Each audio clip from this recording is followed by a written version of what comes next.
Breaking news చూస్తున్నాం.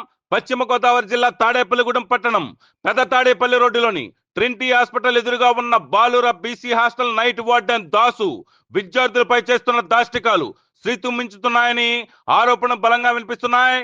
అక్కడున్న విద్యార్థుల పైన అకారణంగా చేయి చేసుకుంటూ వారిని రక్తస్రావం అయ్యేలా వారిపై దాడికి పాల్పడుతున్నాడని విద్యార్థులు వారి తల్లిదండ్రులు ఆరోపిస్తున్నారు. విద్యార్థులు తెచ్చుకున్న స్నాక్స్ ను సైతం లాక్కుంటూ వాటిని తినడమే కాకుండా ఆ విషయం ఎవరికైనా చెబితే వారిపైన లేనిపోని ఫిర్యాదులు చేస్తున్నాడనే ఆరోపణలు సైతం వినిపిస్తున్నాయి.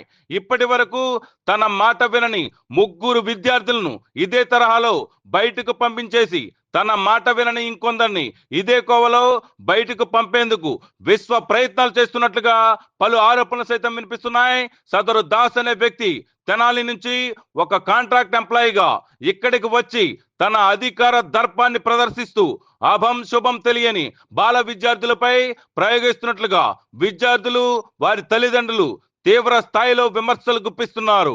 7వ తరగతి చదివే ఓ మైనర్ విద్యార్థిపై గత 4 రోజుల క్రితం ఇదే తరహాలో వేధింపులకు దిగి ఆ బాలుణ్ణి ఒంగోబెట్టి పిడి గుద్దులు గుద్ది తలపై బలంగా కొట్టడంతో విద్యార్థి దెబ్బలతో ఇంటికి పరారైనట్లుగా తెలుస్తోంది. ఇంటికి వెళ్లిన బాలుడు వారి తల్లిదండ్రులకు ఫిర్యాదు చేసినట్లుగా సమాచారం అందుతోంది. ఇక ఇదే హాస్టల్లో ఇన్ఛార్జ్ గా పనిచేస్తున్న ఓ మహిళ విద్యార్థుల పట్ల సఖ్యతగా మెలుగుతూ వారి బాగోగులు చూస్తుంటే రాత్రి వేళల్లో డ్యూటీకి వచ్చే దాస్ విద్యార్థులను వేధిస్తున్నాడని తెలుస్తోంది.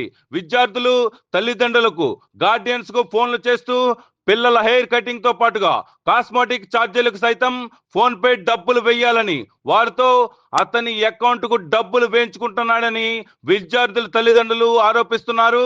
అతనికి విద్యార్థుల తల్లిదండ్రులు పలుసార్లు వేసిన ఫోన్ పే స్క్రీన్ షాట్ల వివరాలు ఆధారాలతో సహా రచ్చా మీడియా మీకు ప్రజెంట్ చేస్తూ ఉంది.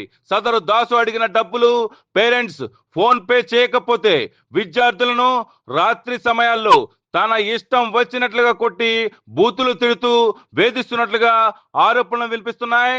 ఇతను ఆ హాస్టల్లో చేస్తున్న దారుణాలపై పూర్తి వివరణాత్మక కథనం బాధిత విద్యార్థులు వారి తల్లిదండ్రులు స్వయంగా చెప్పిన వివరాలతో సహా మరో ఎపిసోడ్ లో మీకోసం చూస్తూనే ఉండండి మీ అభిమాన ఛానల్ రచ్చా మీడియా.